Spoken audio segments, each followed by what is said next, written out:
CBN Vida Profissional, com Andréia Salsa.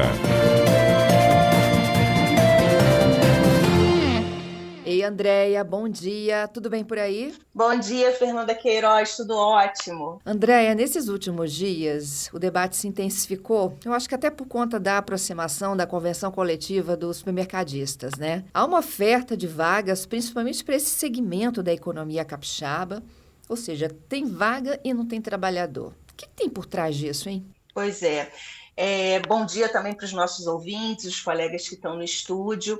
É uma mistura de má notícia com boa notícia, porque tem tanta coisa misturada, né? Mas tem alguns elementos que são pragmáticos. Eu queria primeiro trazer dois dados que são objetivos, que a primeira é a taxa de desocupação do Espírito Santo, que realmente está muito baixa. Então, por exemplo, no segundo trimestre de 2025, ela caiu para 3,1%, que é o menor índice da série histórica, que foi iniciada lá em 2012. Então, isso é fonte do Observatório Fint, que saiu agora em agosto de 2025. E é claro que a nossa audiência aqui, Fernanda, ela né, a gente está na CBN Vitória, mas o Brasil todo acaba nos ouvindo depois da questão do podcast, né? Mas é uma sinalização e são reflexões que partem, que cabem em vários lugares do Brasil, né? Mas são dados do Espírito Santo. Que se complementa a esse, que foi a criação de empregos formais. Então, até julho de 2025, o nosso estado, o Espírito Santo, acumulou mais 18.086 postos de trabalho com carteira assinada. E aí essa fonte é do gov.com, que também saiu uma matéria em agosto de 2025, ou seja, tem dados objetivos que comprovam que está faltando mesmo gente desocupada no mercado, o que é muito bom, né? Que é uma notícia.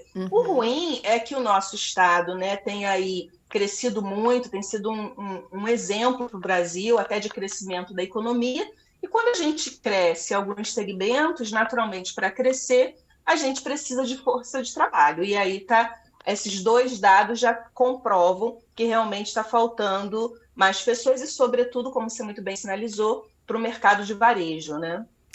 E assim, a gente já ouviu de muito, né, nesses últimos meses, que envolvem aí essa oferta de vagas e a possibilidade de onde encontrar esse trabalhador. E uma delas, a gente já até tocou nesse assunto aqui, Andréia. Será que os benefícios sociais estariam afugentando o trabalhador do dia a dia, da rotina de trabalho? Pois é tão delicado, eu sempre entendo que é tão importante e delicado a gente trazer para essa discussão, né? Porque eu vejo pessoas afirmando como se esse fosse o grande problema da escassez da força de trabalho, dizendo que esses benefícios, né, eles fazem com que as pessoas acumulem com a sua renda no trabalho informal.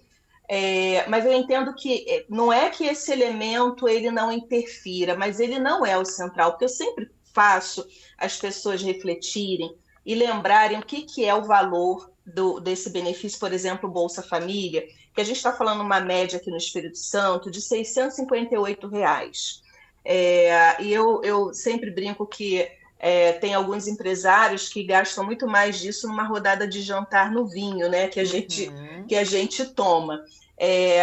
E o que tem por trás também disso é uma escolha consciente. Esse é um outro tema que é sempre muito delicado, que é quando a gente tem mais opções e quando o mercado está pujante assim, em termos de oportunidade, o que a força de trabalho faz? E é muito natural. Ela tem escolhas. Então, quando ela tem escolhas, ela vai comparar, né? Tem um aspecto também que eu, quando estava estudando para falar com vocês aqui essa matéria, que é um elemento muito interessante que incrementa, que é característico do nosso estado, que é uma concorrência de atividades alternativas temporárias ou regionais específicas. Então, por exemplo, Santo tem uma concorrência direta de força de trabalho com colheita do café, com a construção civil e com a indústria. Então, essa força de trabalho ela vai migrando dependendo do segmento e as indústrias vão concorrendo com a mesma força de trabalho. E o que interfere nessa escolha, né, Fernanda? Eu vou olhar para as condições de trabalho, eu vou olhar para essa jornada, eu estou falando da perspectiva do trabalhador, né? Eu vou olhar para as condições desse ambiente e eu vou olhar para a remuneração.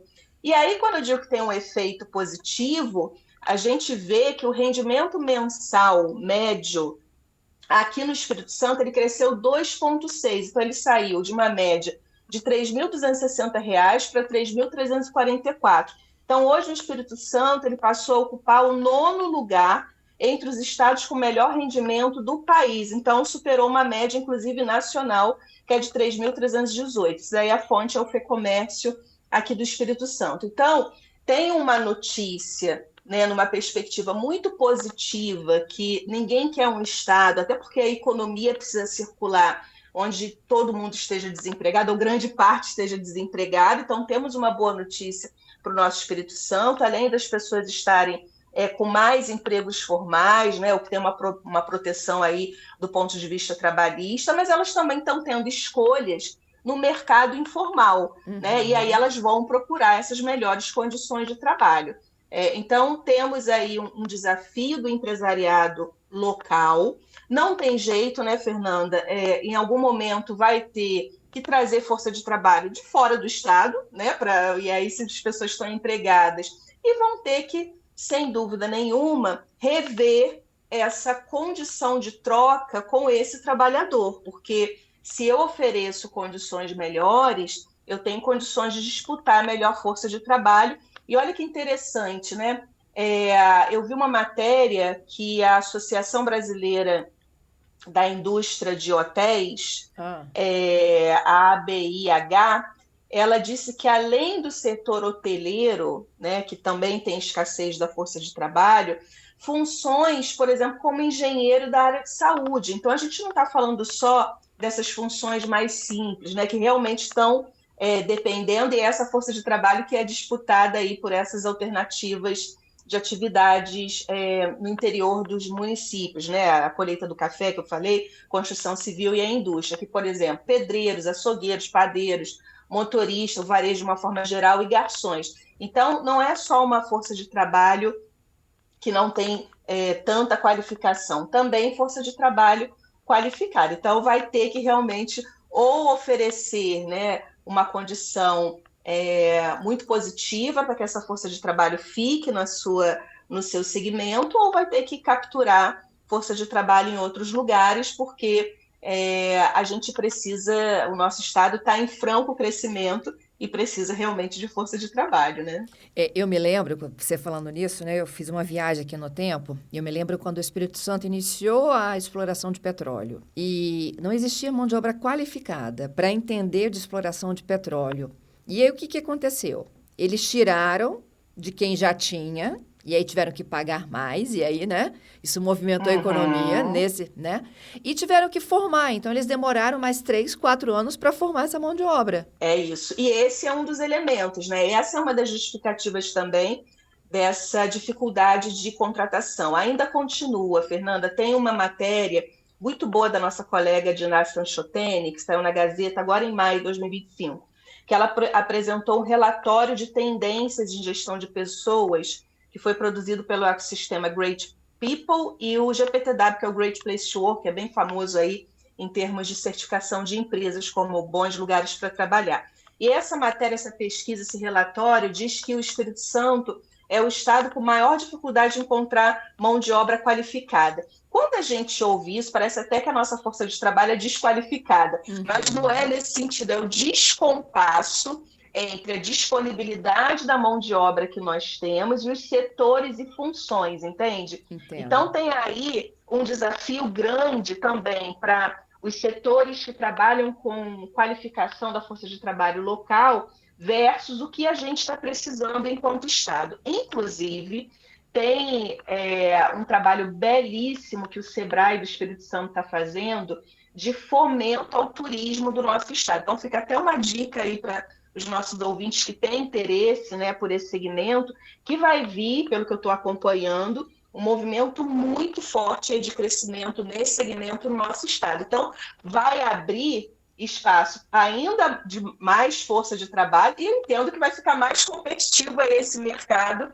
né, para quem tem interesse, porque além da gente começar a divulgar muito fortemente, quer ver como isso já está acontecendo, Fernanda? Eu fui dar aula em Curitiba essa semana ainda, né? E estava assistindo a televisão local, que eu adoro entender, né? A gente aprende muito de cultura assistindo a televisão local, e teve um comercial do Espírito Santo lá em Curitiba. Então, Como além de assim? mostrar. Exatamente, demonstrando, divulgando o nosso Espírito Santo lá em Curitiba. Então, me parece que já é algum movimento. E fora a retomada dos cruzeiros, não sei se você está sabendo, dos nossos ouvintes, mas está vindo aí um segmento também na retomada de cruzeiros. Ou Isso aí. seja, o Espírito Santo, né, se ampliando, gerando a economia com esses desafios, mas eu entendo que tem boas notícias, né, que é a nossa gente, né, empregada, o que com mais condições de ter as suas próprias conquistas a partir do trabalho. Entendo que vale a pena a gente olhar para além, né, dos benefícios dos programas sociais, porque eu sempre fico pensando assim, então qual é a solução? Tiram os programas sociais e deixam as pessoas reféns, né? E aí, quando eu sou refém, eu me submeto às condições que o mercado oferece. Então, é delicado, é polêmico, mas é importante que a gente traga, porque independente, Fernanda, do Espírito Santo ou do Brasil de uma forma geral, eu entendo que a gente está numa transição que eu chamo da escassez para a abundância de oportunidade. Que Quando a bom. gente tem abundância de... Pois é, que bom, eu também celebro, né? Quando a gente tem abundância de oportunidade, a nossa força de trabalho deixa de ser, né, refém e passa a ter escolhas.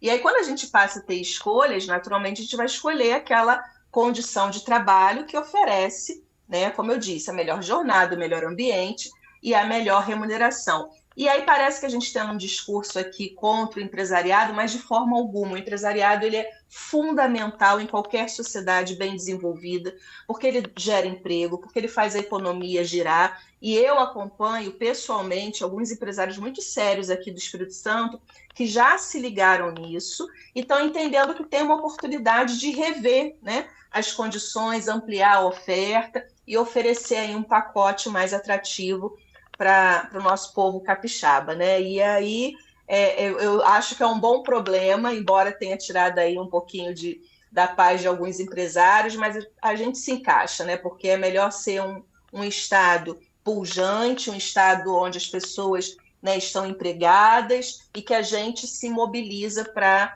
inclusive, atrair, né, força de trabalho também de fora do estado. Então, embora tenha uma dimensão que nos preocupa, porque é real, né? Está faltando realmente força de trabalho, mas por outro, entendo que são boas notícias e tem espaço aí, não só para a força de trabalho ficar ligada, né, de que tem que se qualificar aí para as oportunidades que estão surgindo, mas também para o empresariado que vê aí uma oportunidade de oferecer as melhores condições para atrair essa força de trabalho. Eu entendo que é um bom problema, tá? Se todo o problema do nosso país fosse esse, eu acho que a gente dá aí um salto, né, em termos de maturidade econômica, de infraestrutura, que é muito positiva. Adorei a análise, viu? Como sempre. Obrigada, viu, Andréia? Até sábado que vem. E olha, o debate está aberto. Quem quiser contribuir com essa avaliação, 992994297. Pode mandar mensagem para gente. É isso aí. Sugestão de pauta que a gente adora também, né, Fernanda? Amo. É isso. A rádio é feita para eles, né? É isso. A gente está aqui para eles. E bom final de semana e até sábado que vem. Bom final de semana para você também. Beijo. Beijo.